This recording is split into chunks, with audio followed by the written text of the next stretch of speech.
Hello बच्चों, welcome back to our channel. I am Shalini Wadhwa. आज की हम इस क्लास में इकोनॉमिक्स के सेकंड चैप्टर की क्विक रिवीजन करने वाले हैं और इस क्लास के एंड में हम इंपॉर्टेंट क्वेश्चन कवर करने वाले हैं जो पंजाब बोर्ड के भी हैं और सीबीएसई बोर्ड के भी हैं और जो बोर्ड के पॉइंट ऑफ व्यू से बहुत ही इंपॉर्टेंट क्वेश्चन है।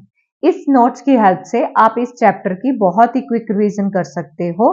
तो चलो स्टार्ट करते हैं। देखो चैप्टर का नाम क्या है, basic concept of macro economic. Macro economic का सेकंड चैप्टर है जिसकी डिटेल मैंने तुम्हें पहली दो वीडियोस में बताई है। उसकी क्विक रिवीजन नोट्स हैं जिसमें पहले मीनिंग आता है किसका, गुड्स का। टॉपिक नंबर 1 यही रहता है। तो गुड्स क्या क्या होती है उसका मीनिंग दे रखा है। गुड्स का क्या है, it has the economic value, जिसकी कोई इकोनॉमिक वैल्यू होती है यानी कि कोई मार्केट वैल्यू होती है। नेक्स्ट आता है कि गुड्स एक ऐसी गुड्स है जो कैपेबल है इसमें हमारी ह्यूमन वांट्स को सेटिस्फाई कर सकते हैं। तीसरा आता है जैसे फॉर एग्जांपल कार है, मशीन्स है, बाइक है, क्लोथ्स है, ये सारी क्या आती है, गुड्स गुड्स बोलते हैं। तो इसकी डेफिनेशन क्या बनती है, it has a micro value है उसकी। दूसरा वो इतनी कैपेबल है कि हमारी ह्यूमन वांट्स को क्या कर सकती है, सेटिस्फाई कर सकती है। अगला टॉपिक तुम्हारे पास आता है क्लासिफिकेशन ऑफ गुड्स, कि गुड्स की कितनी क्लासिफिकेशन है। क्लासिफिकेशंस को दो पार्ट्स में बांटा गया है जिसमें से हम पहला पार्ट कर रहे हैं, ए पार्ट, जिसमें आता है कंज्यूमर गुड्स एंड द इसी का फर्दर नाम है कंजम्पशन गुड्स। इसका दूसरा पार्ट बनता है कैपिटल गुड्स। तो कंज्यूमर गुड्स का मीनिंग क्या आता है, यूज बाय द कस्टमर। अब कस्टमर कौन कौन हो सकता है, एक हाउस होल्ड भी हो सकता है, एक नॉन प्रॉफिट ऑर्गेनाइजेशन भी होती है, एक गवर्नमेंट भी होती है। हाउस होल्ड सेक्टर कौन सा हो गया, इंडिविजुअल। नॉन प्रॉफिट ऑर्गेनाइजेशन कौन सी होगी, नॉन प्रॉफिट ऑर्गेनाइजेशन जैसे कोई चैरिटेबल पर्पस के लिए होता है तो वो उसको चलाने के लिए कुछ गुड्स लेते हैं, है ना। गवर्नमेंट को पूरे देश को चलाना है, एडमिनिस्ट्रेटिव जो एक्टिविटी वो करते हैं तो वो कंजम्पशन गुड्स को खरीदते हैं। तो वो कंजम्पशन गुड्स जब खरीदते हैं उस गुड्स का नाम क्या होता है, कंज्यूमर गुड्स। और ये किसकी टाइप है, फाइनल गुड्स की टाइप है। फाइनल गुड्स कौन सी गुड्स होती हैं, जो बाउंड्री लाइन को क्रॉस कर चुकी है, जो पूरी रेडी है यूज करने के लिए। और जो भी कंज्यूमर गुड्स के ऊपर जो खर्चा किया जाता है उस खर्चे को हम क्या बोलते हैं, फाइनल कंजम्पशन एक्सपेंडिचर। दूसरा टाइप आती है कैपिटल गुड्स। इसको कौन यूज करता है, प्रोड्यूसर। ठीक है, ये किस टाइप में आती है, जैसे कि फिक्स एसेट। एक फैक्ट्री में नंबर ऑफ फिक्स एसेट्स को यूज किया जाता है, जैसे प्लांट है, कोई मशीन है, फर्नीचर है, यानी कि कोई ऐसी चीज हमने ली है, बेचने के लिए नहीं ली है, बिजनेस को चलाने के लिए ली है। वो बिजनेस की क्या होती है, फिक्स एसेट होती है। तो उसको यूज कौन कर रहा है, प्रोड्यूसर कर रहा है प्रोडक्शन प्रोसेस के अंदर। तो प्रोडक्शन प्रोसेस के अंदर जो भी गुड्स यूज होती हैं उसको हम कौन सी गुड्स बोलते हैं, कैपिटल गुड्स, जो कंप्लीट है। और जो भी इस गुड्स के ऊपर खर्चा किया जाता है तो उस खर्चे का नाम क्या है, इन्वेस्टमेंट एक्सपेंडिचर। तो ये दोनों का डिफरेंस भी बन जाता है, पेपर में तुम्हारे पास दोनों का डिफरेंस आता है। इसको कौन यूज कर रहा है, कंज्यूमर। इसको कौन यूज कर रहा है, प्रोड्यूसर। ये गुड इसके लिए फाइनल गुड्स है और ये इसके लिए कैपिटल गुड्स है, फिक्स एसेट का पार्ट है। इसका जो खर्चा होता है वो फाइनल कंजम्पशन एक्सपेंडिचर होता है और इसका जो खर्चा होता है उसको हम क्या बोलते हैं, इन्वेस्टमेंट एक्सपेंडिचर। इसी के साथ आगे बढ़ते हैं, कंज्यूमर गुड्स की टाइप्स आती है, types of the consumer goods. देखो कंज्यूमर गुड्स को पहला पार्ट आता है ड्यूरेबल कंज्यूमर गुड्स, दूसरा पार्ट आता है नॉन ड्यूरेबल कंज्यूमर गुड्स, तीसरा आता है semi durable consumer goods, last आता है सर्विसेज। तो ड्यूरेबल गुड्स कौन सी होती है, जो रिपीटली नेचर की होती है, बार बार हम उसको यूज कर सकते हैं, यानी कि जो लंबे समय तक, लॉन्ग पीरियड ऑफ टाइम तक हमारे साथ रहती है, जिनकी वैल्यू क्या रहती है, हाई रहती है। फॉर एग्जाम्पल तुम घर में यूज करते हो टीवी, कार, है ना, रेफ्रिजरेटर, ये सारी कौन सी गुड्स होती हैं, ड्यूरेबल गुड्स होती हैं, जो बार बार हम उसको यूज करते हैं, लंबे समय तक हमारे साथ रहने वाली है, जिनकी वैल्यू हाई है, उनको हम ड्यूरेबल गुड्स बोलते हैं। इसका उल्टा क्या बनता है, non durable consumer goods. Non durable goods कौन सी होती हैं, जो सिंगल यूज होती है। सिंगल यूज का मतलब है एक बार यूज होने के बाद खत्म हो जाएगी। Used not more than once, जो एक बार से ज्यादा यूज नहीं हो सकती हैं, जैसे फॉर एग्जांपल फ्रूट्स, मिल्क, इनको पेरिशेबल गुड्स भी बोलते हैं। ठीक है, पेरिशेबल गुड्स क्यों बोला, क्योंकि ये बड़ी जल्दी खराब हो जाती हैं और एक ही बार हम इसको यूज करके खत्म कर सकते हैं, हम इनको ज्यादा टाइम तक स्टोर करके नहीं रख सकते। नेक्स्ट आता है semi durable. Semi durable goods कौन सी होती हैं, जो लिमिटेड पीरियड तक हमारे साथ रहती हैं, जिनकी लाइफ शॉर्टर लाइफ है। ठीक है, शॉर्टर लाइफ है, जैसे फॉर एग्जांपल क्लॉथ्स, क्रॉकरी, है ना। तो ये कौन सी गुड्स होती हैं जो शॉर्ट टर्म तक हमारे साथ रहने वाली है। नेक्स्ट आता है सर्विसेज। सर्विसेज कौन सी है, जिसका नॉन मटेरियल गुड्स बोला जाता है, जिसको हम अपने घर में साथ लेके नहीं आते, हम किसी की सर्विस को यूज कर रहे हैं। जैसे कोई डॉक्टर है, लॉयर है, डॉक्टर के पास दवाई लेने जाते हो, है ना, तो डॉक्टर को ना घर लेके आ जाते हो, तो डॉक्टर अपनी सर्विस दे रहा है। ठीक है, तो वो किसका पार्ट रहता है, सर्विस। तो यानी कि कंज्यूमर जो अपने यूज के लिए जिन गुड्स को यूज किया गया उसको कैटेगरीज में बांट दिया टाइम बेसिस पे, कि जो बार बार यूज होती है, जो एक बार यूज होती है, जो शॉर्ट टर्म पीरियड तक हमारे पास रहती है, ये तो नॉन मटेरियल पार्ट हो गया। तो ये हमने टाइप्स कवर की किसकी, कंज्यूमर गुड्स की। नेक्स्ट चलते हैं क्लासिफिकेशन गुड्स का बी पार्ट। पहले हमने ए पार्ट कंप्लीट किया जिसमें हमने पढ़ा था कंज्यूमर गुड्स और कैपिटल गुड्स। तो क्लासिफिकेशन का ये बी पार्ट शुरू हो रहा है, जिसमें आता है फाइनल गुड्स, दूसरा आता है इंटरमीडिएट गुड्स। फाइनल गुड्स कौन सी होती है, जो ready to be used by the final user. Final user कौन है, जो एक्चुअल में अब उसको पूरी तरह से यूज करेगा, जो कि क्रॉस कर चुकी है the boundary line of production, जिसको अब प्रोडक्शन प्रोसेस में जाने की जरूरत नहीं है। ठीक है, प्रोडक्शन का एक प्रोसेस चलता है, पहली स्टेज, दूसरी स्टेज, है ना, तो वो सारी स्टेज को कंप्लीट करके बाहर आ चुकी है, उस गुड्स को हम क्या बोलेंगे, फाइनल गुड्स।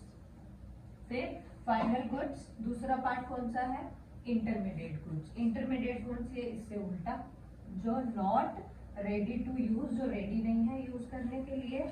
दूसरा not cross the boundary line of production, जो प्रोडक्शन प्रोसेस से बाहर नहीं हुई है।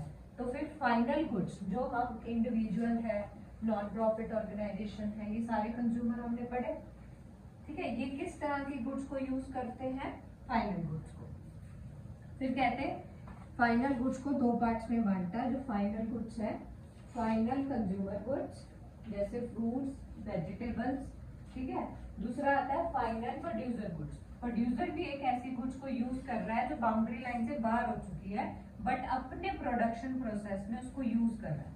जैसे मशीन है, मशीन बन तो पूरी चुकी है, बट वो उसकी मदद कर रही है आगे कुछ और बनाना, है ना। तो वो कौन सी गुड्स होती है, फाइनल प्रोड्यूसर गुड, जैसे प्लांट हो गया, मशीन्स होगी।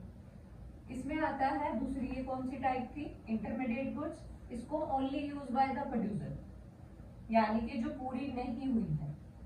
जैसे फॉर एग्जांपल मैं तुम्हें एग्जांपल दूं, अगर शुगर है, चीनी है, अगर हम चीनी घर पे यूज कर रहे हैं केक बनाने के लिए, तो वो घर में यूज हुई, है ना, हमने अपनी कंजम्पशन के लिए उसको यूज किया, तो वो तो फाइनल गुड्स किसकी है, कंज्यूमर की। अगर वही चीनी एक फैक्ट्री में यूज हो रही है, बन केक ही रहा है, वही चीनी अगर फैक्ट्री में यूज हो रही है, बन भी चीनी रही है, पर उसने अपने कंजम्पशन के लिए नहीं बनाई, उसने वो केक बेचने के लिए बनाया। तो यहाँ पे वो शुगर फाइनल गुड्स बन गई और यहाँ पे वो गुड्स इंटरमीडिएट बन गई। इंटरमीडिएट यानी कि उसका रॉ मटेरियल बन। ठीक है, तो इसी के बेसिस पे तुम्हारे पास क्वेश्चन आता है कि जो गुड्स होती हैं हम एक कैटेगरीज भी बांट सकते हैं कि ये फाइनल गुड्स है और ये इंटरमीडिएट गुड्स है। डिपेंड करता है उसको यूज कौन कर रहा है, उसके ऊपर डिपेंड करता है कि वो फाइनल गुड्स है या इंटरमीडिएट गुड्स है। अगर if goods are use by the consumer, अगर उसको कंज्यूमर यूज कर रहा है किस पर्पस के लिए, कंजम्पशन के लिए, तो वो क्या है, फाइनल गुड्स है। दूसरा आता है if goods use by the producer, एक फैक्ट्री वाला बंदा उसको यूज कर रहा है for the further production of process, वो उसी चीज को यूज करके कुछ और बनाएगा, है ना, तो वो क्या पार्ट बन जाएगा, इंटरमीडिएट गुड्स। उसके लिए वो क्या है, इंटरमीडिएट। तो यानी कि तुमने नोटिस किया होगा कि जो प्रोड्यूसर है वो दो तरीके की गुड्स को यूज कर रहा है, एक कैपिटल गुड्स, एक इंटरमीडिएट गुड्स। जो प्रोडक्शन प्रोसेस में उसकी मदद कर रही है वो उसकी कैपिटल गुड्स है, और जो उस गुड्स को बना रही है वो उसकी इंटरमीडिएट है। ठीक है, और कंज्यूमर जो है वो एक ही टाइप के गुड्स यूज कर रहा है, फाइनल गुड्स। ठीक है, अगर एक एग्जांपल हम और लें, अगर हम सिलाई मशीन लें, अगर हम घर में उसको सिलाई मशीन को यूज करते हैं और अपने कपड़े सिलते हैं, वो कपड़े हम खुद पहनेंगे। ठीक है, तो वो सिलाई मशीन यहाँ पे फाइनल गुड्स है। अगर वही सेम सिलाई मशीन कोई टेलर यूज कर रहा है, बनाएगा वो भी सूट, पर अपने लिए नहीं बना रहा, बेचने के लिए बना रहा, तो वो अब किसका पार्ट हो जाएगी? इंटरमीडिएट। अब इसमें कुछ इंपॉर्टेंट पॉइंट आते हैं। कहते हैं नेशनल इनकम में कौन सी गुड्स को इंक्लूड किया जाता है, ये तुम्हें 1 मार्क में कवर होते हैं। ठीक है, in the national income only final goods are included. अगर तुम्हें मैं बोलूं कि उसने केक बनाया, उसी के अंदर शुगर भी डाली, तो हमने सिर्फ केक की वैल्यू लेनी है, शुगर की वैल्यू नहीं लेनी है, क्योंकि वो ऑटोमेटिकली उसमें तो ऐड है। ठीक है, तो नेशनल इनकम में सिर्फ कौन सी गुड्स यूज होती हैं? फाइनल गुड्स इंक्लूड होती हैं। फिर आता है consumer goods, purchase by the consumption expenditure, तो वो कंज्यूमर गुड्स बन जाएंगी। अगर उसी गुड्स को प्रोड्यूसर यूज कर रहा है और वो फाइनल गुड्स है, यानी कि बाउंड्री लाइन से बाहर हो चुकी है, यानी कि प्रोड्यूसर 2 तरीके की गुड्स यूज कर रहा है, एक फाइनल गुड्स, दूसरी इंटरमीडिएट गुड्स। अगर वो दोनों तरह की गुड्स को यूज कर रहा है बोथ, अगर वो फाइनल गुड्स यूज कर रहा है तो वो उसकी कैपिटल गुड्स है, अगर वो रॉ मटेरियल के लिए कुछ यूज कर रहा है तो वो उसका रॉ मटेरियल इंटरमीडिएट गुड्स कर रहा है। ठीक है, यहाँ तक आगे तुम्हारे पास क्वेश्चन आएगा, तुम आंसर करना है इसका। All machines are not a capital goods, all machines are not a capital goods. अब मैं तुम्हें बोला तुम घर पे रेफ्रिजरेटर को यूज कर रहे हो, क्या वो तुम्हारी कैपिटल गुड्स है? नहीं, वो तुम्हारी कंज्यूमर गुड्स है और फाइनल गुड्स है ना, क्योंकि जो घर में यूज होती हैं हम उनके लिए फिक्स एसेट वर्ड नहीं यूज करते। फिक्स एसेट वर्ड हम कहाँ यूज करते हैं? बिजनेस में, है ना। तो यहाँ पे बोला if machines use by the consumer, तो it is the consumer goods, वो उसकी फाइनल गुड्स होती है।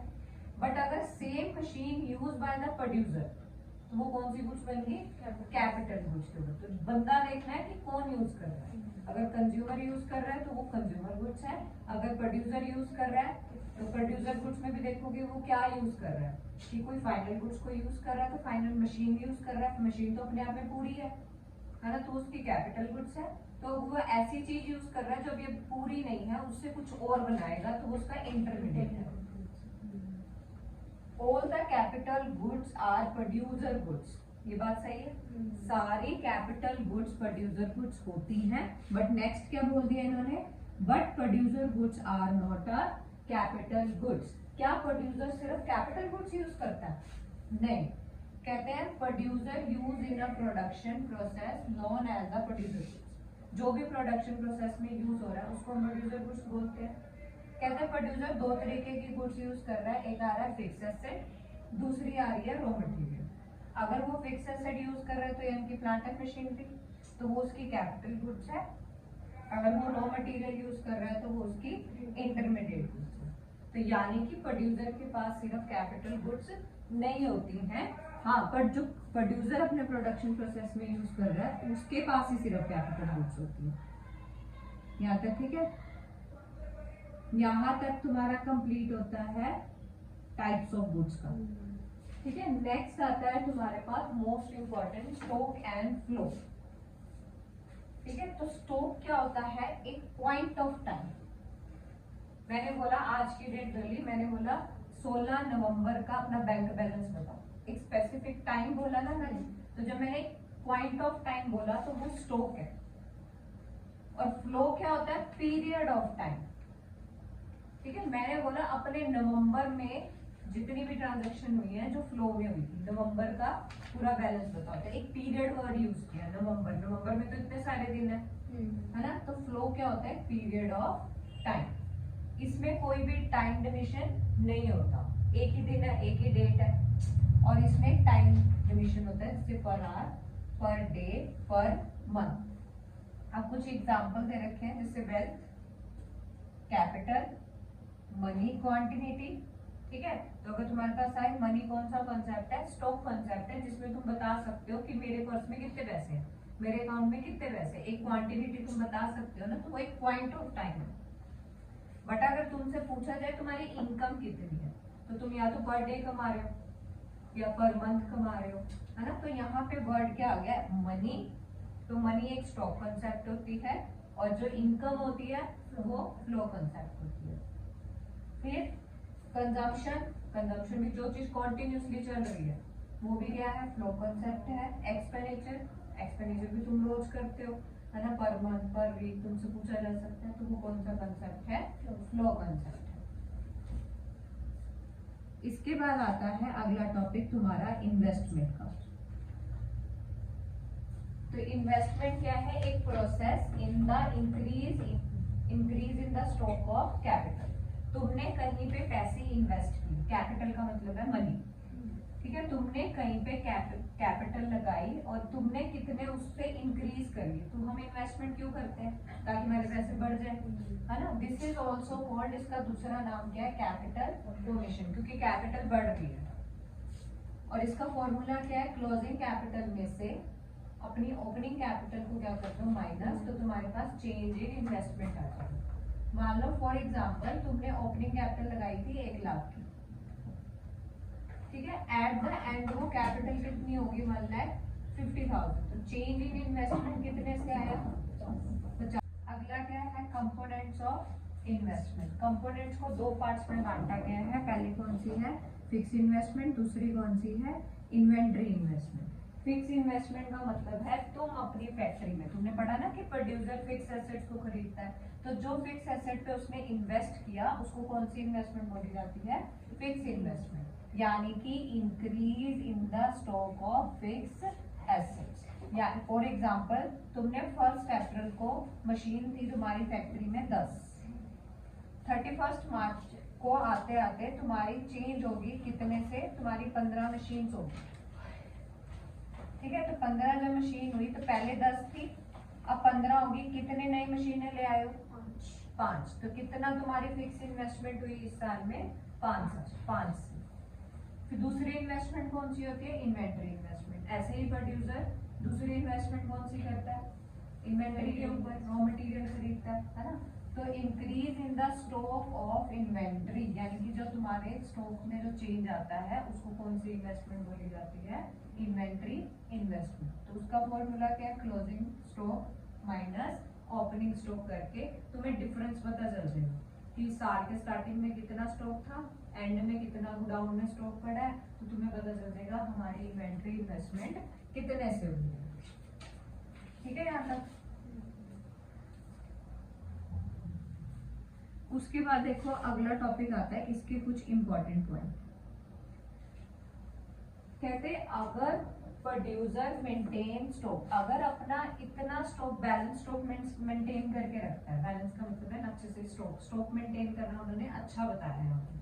अगर एक फैक्ट्री वाला एट द पॉइंट तुम्हें कुछ चीज बना के देता है तो टाइम लगेगा उसको बनाने में, तो उसको पहले से बना के रखना पड़ता है। तो अगर वो पहले से कुछ स्टॉक मेंटेन करके रखता है तो वो जो मार्केट में डिमांड चल रही है उसको मीट कर पाएगा, उसको पूरा कर पाएगा लोगों की डिमांड को। दूसरा, रॉ मटेरियल की भी शॉर्टेज नहीं होगी। देखो फैक्ट्री वाला 2 तरीके का स्टॉक मेंटेन करता है, ठीक है, 2 या 3। पहला स्टॉक कौन सा होता है, रॉ मटेरियल का स्टॉक, दूसरा होता है फिनिश का, और तीसरा होता है सेमी फिनिश का, यानी कि जो भी पूरी तरह से कंप्लीट नहीं हुई है। तो अगर रॉ मटेरियल का स्टॉक वो मेंटेन करके रखता है, मार्केट में अगर शॉर्टेज होगी, ठीक है, वो रॉ मटेरियल मिल ही नहीं रहा, तो उसके स्टॉक में पड़ेगा तो उसकी प्रोडक्शन रुकेगी नहीं, उसको ये बेनिफिट हो जाएगा। नंबर 2, अगर फाइनल स्टॉक सोचा जाए तो वो डिमांड को पूरा कर पाएगा। नेक्स्ट आता है, अगर प्रोड्यूसर ज्यादा स्टॉक को मेंटेन करके रखता है, कुछ ज्यादा ही स्टॉक मेंटेन कर लेता है, तो उसको क्या बेनिफिट, नुकसान होगा। तो रॉ मटेरियल ज्यादा आ जाएगा, एक्सेसिव ज्यादा रॉ मटेरियल, उसके बाद वेस्टेज हो जाएगी, और ह्यूज जो स्टॉक है अनसोल्ड पड़ा रहेगा, बिकेगा ही नहीं। तो बैलेंस होना चाहिए, ज्यादा स्टॉक भी मेंटेन नहीं होना चाहिए, कम भी नहीं होना चाहिए, दोनों के बीच में बैलेंस मेंटेन करना चाहिए। नेक्स्ट आता है टाइप्स ऑफ इन्वेस्टमेंट। देखो दो टाइप आती है, एक आती है ग्रॉस इन्वेस्टमेंट, दूसरी आती है नेट इन्वेस्टमेंट। ग्रॉस इन्वेस्टमेंट में टोटल ग्रॉस इन्वेस्टमेंट कैसे निकलती है, फिक्स इन्वेस्टमेंट में इन्वेंट्री इन्वेस्टमेंट को क्या कर दो, ऐड कर दो, तो तुम्हारे पास क्या आ जाएगी, ग्रॉस इन्वेस्टमेंट आ जाएगी। अच्छा, बिजनेस में फिक्स एसेट के ऊपर डेप्रिसिएशन निकालनी पड़ती है, बट ग्रॉस इन्वेस्टमेंट कहता है कि मैं डेप्रिसिएशन को माइनस नहीं करता। और नेट इन्वेस्टमेंट में कोई डिफरेंस नहीं है तो दोनों ही इन्वेस्टमेंट ग्रॉस में, बट ये डेप्रिसिएशन को इंक्लूड करके नहीं चलता, ये माइनस नहीं करने देता।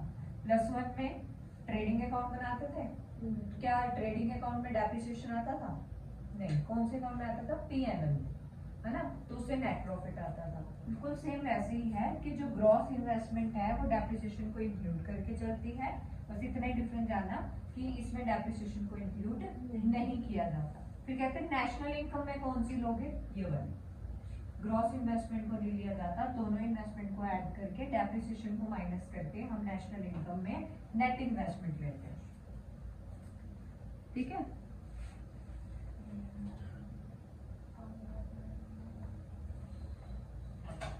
फिर उसके बाद अगला टॉपिक आता है, अगला क्या है, डेप्रिसिएशन। डेप्रिसिएशन का मतलब क्या होता है, decline in the value of fix asset, fix value की वैल्यू में गिरावट आना, उसको हम क्या बोलते हैं, डेप्रिसिएशन। और ये एक स्पेसिफिक पीरियड की हम कैलकुलेट करते हैं। +1 में हम डेप्रिसिएशन का चैप्टर करते हैं जिसमें हम दो मेथड लगाते हैं, स्ट्रेट लाइन और रिटर्न लाइन। उसमें वो डिटेल नहीं है, बस उसमें ये है कि एक स्पेसिफिक पीरियड का, एक फाइनेंशियल ईयर की हम डेप्रिसिएशन को क्या करते हैं, कैलकुलेट करते हैं कि हमारी फिक्स एसेट कितने से डाउन होगी। दूसरा आता है, this is also known as the consumption of fix asset. इसका दूसरा नाम दे रखा है डेप्रिसिएशन का कि इसको कंजम्पशन ऑफ फिक्स एसेट बोला जाता है।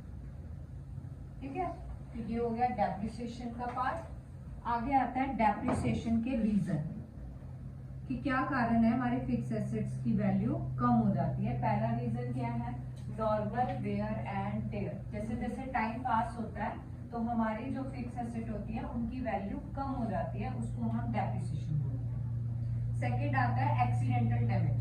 एक्सीडेंटल डैमेज क्या है, जिससे मशीन चल रही थी, चलते चलते रुक गई, ठीक है, जैसे उसमें कोई, उसको मेंटेनेंस की जरूरत होता है ना, वो भी किसका पार्ट है, डेप्रिसिएशन का पार्ट है।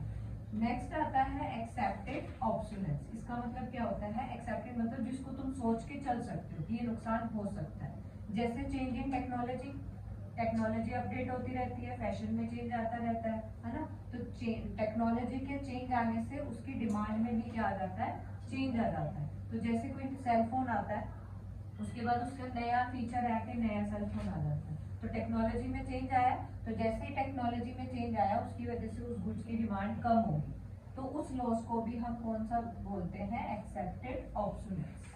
वो भी डेप्रिसिएशन में इंक्लूड की जाती है। जैसे पहले टीवी यूज होते थे, आजकल एलईडी यूज होती है ना, तो टेक्नोलॉजी में फर्क आता है, तो इसकी डिमांड कम होगी और इसकी डिमांड बढ़ेगी, तो ये चीजें सोच के चलते हैं। नेक्स्ट आता है, ये तुम्हें मोस्ट इंपॉर्टेंट टॉपिक है, अनएक्सेप्टेड ऑब्सोलेंस। अनएक्सेप्टेड ऑब्सोलेंस का मतलब होता है जिसको तुम पहले से नहीं सोचा था। जैसे फ्लड आ जाना, अर्थक्वेक आ जाना, कोई सोच के चलता है ये चीजें नहीं, तो उसकी वजह से भी कोई लॉस होता है, उसको कैपिटल लॉस बोलते हैं। ऐसे लॉस को हम क्या बोलते हैं, कैपिटल लॉस। और ये अनएक्सेप्टेड है, जो हम सोच के नहीं चल सकते और जो पहले से प्री डिटरमाइंड नहीं किया जा सकता, उसको हम डेप्रिसिएशन में इंक्लूड नहीं करते हैं। कैपिटल लॉस डेप्रिसिएशन का पार्ट नहीं बन सकता। एक तो ये हो गया कि नेचुरल क्लाइमेट की वजह से, ठीक है। दूसरा आता है इकोनॉमिक रिसेशन, यानी कि मंदी पीरियड आ जाना, जैसे कोरोना आया था, क्या किसी ने वो पीरियड सोचा था, मार्केट गिर गई थी, है ना, डिप्रेशन में चली गई थी, डिमांड नहीं थी बिल्कुल भी, तो वो भी क्या था, कैपिटल लॉस का पार्ट था, ठीक है।